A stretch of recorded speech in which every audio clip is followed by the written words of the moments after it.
जय हिंद बालको। कैसे हैं? एक बड़े दिन के बाद हमारी आपकी मुलाकात हो रही है। सबसे पहले तो 2020 जो है आपका बीत चुका है, कोरोना काल आपका बीत चुका है। इसलिए सबसे पहले मैं और मेरी पूरी team new ACNI and Sharda classes आपको हैप्पी न्यू ईयर विश करता है। किसके लिए? आपका 2021 के लिए। और इस बात की उम्मीद रखते हैं हम लोग कि ये साल हमारा जो 2020 का जो बैकलॉग लगा हुआ है, हम वो 2021 में क्या करेंगे? आपका अचीव कर लेंगे। ये साल कंपटीशन की प्रिपरेशन के लिहाज से बड़ा इम्पॉर्टेंट है। जैसे कि जल्द ही निशंक साहब ने इन्वायरमेंटरी जारी की या इस बात को बताया है कि अब की जो 12th बोर्ड के CBSE के एग्ज़ाम होंगे वो मई से लेकर के 10 जून तक जाकर के कंप्लीट होंगे। तो निश्चित तौर पर नीट इस बार आधा या एक महीना और आगे खसकने का चांस है, यानी मोस्ट प्रोबेबली नीट का एग्ज़ाम जून लास्ट, जुलाई मिड या जुलाई लास्ट तक जाएगा। ये 3 हमारे पास में डेट हैं, इन तीनों में से किसी एक डेट पर जा सकता है। तो एज ए स्टूडेंट आपकी क्या स्ट्रेटजी होनी चाहिए इस नीट 2021 की प्रिपरेशन के लिए? तो मैं एज ए टीचर करीब 20 ईयर का टीचिंग एक्सपीरियंस रखता हूँ ऑफलाइन क्लासेस का। इस समय थोड़े हमारे ऑनलाइन वीडियो बहुत कम आ पा रहे हैं, क्योंकि हम लोग के यहाँ ऑफलाइन क्लासेस शुरू हो गई हैं। तो हमारा मैक्सिमम समय उन ऑफलाइन क्लासेस में चला जा रहा है, तो हम ऑनलाइन वीडियोस उतने ज़्यादा नहीं दे पा रहे हैं। तो इस बार क्या स्ट्रेटजी होनी चाहिए हमारी तैयारी करने की नीट के लिए? स्पेशली अगर हम बात करें तो आपकी तैयारी बिल्कुल क्लियर है कि आपको तीनों सब्जेक्ट फिजिक्स, केमिस्ट्री और बायोलॉजी, इसमें सबसे पहले कोशिश ये करनी है कि इनके जो भी सिलेबस हैं 34 चैप्टर जो भी इनमें दिए गए हैं, सबसे पहले हमको उनको पूरा करना है। एक बेसिक लेवल पर ये चैप्टर्स पूरे हों। स्पेशली अगर मैं केमिस्ट्री की बात करूं तो जो 11th और 12th का नेट टॉपिक है, सबसे पहले आपको वो बेसिक लेवल पर पूरा करना होगा। आपको उतनी ही इम्पोर्टेंस इस बार इन्वायरमेंटल केमिस्ट्री को देनी है जितनी इम्पोर्टेंस आप किसको देंगे? इलेक्ट्रोकेमिस्ट्री को देंगे। जितनी इम्पोर्टेंस आपको थर्मो को देनी है, उतनी इम्पोर्टेंस आपको एवरीडे लाइफ की देनी है। आपको सब्जेक्ट पे रिसर्च नहीं करना है, सब्जेक्ट को बड़ी तेज़ी से ख़त्म करना है, पहली चीज़।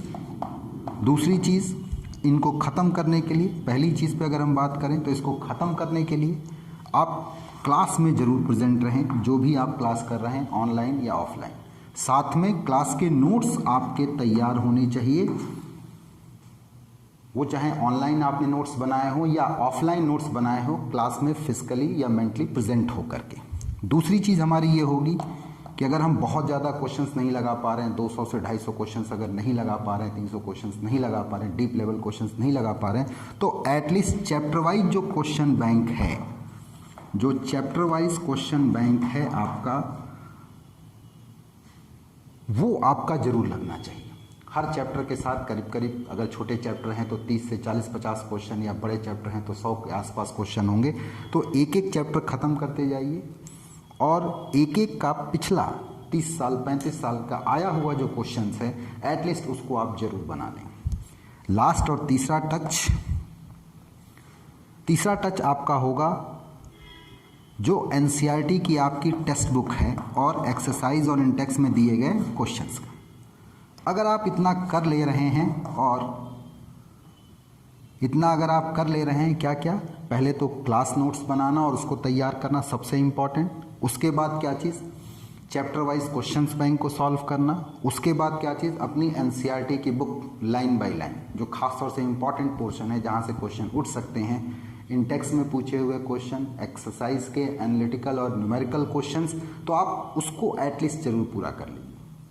इतना अगर आप कर लेते हैं और लास्ट में आप 20 से 25 मॉडल पेपर लगा लेते हैं सब्जेक्ट पर, तो मुझे नहीं लगता कि ये सब्जेक्ट आपको हिंड्रेंस का काम करेंगे। चाहे ये बात फिजिक्स में चलाइए, चाहे ये बायोलॉजी चलाइए, चाहे ये केमिस्ट्री में चलाइए। तो मैं उम्मीद करता हूँ इस साल आप इसी स्ट्रेटजी के साथ काम करिए, और काम करते हुए आप अपने रैंक को क्या करिए? आपका अचीव करिए। एक बात बेटा ज़रूर ध्यान रखना कि इस बार कहीं पर भी प्रॉपर क्लासेस नहीं चल पाई हैं, तो गवर्नमेंट को भी ये आइडिया है कि नहीं प्रॉपर क्लास चला है तो पेपर टफ पूछ करके अपना छीछा लेदर नहीं करवाना है।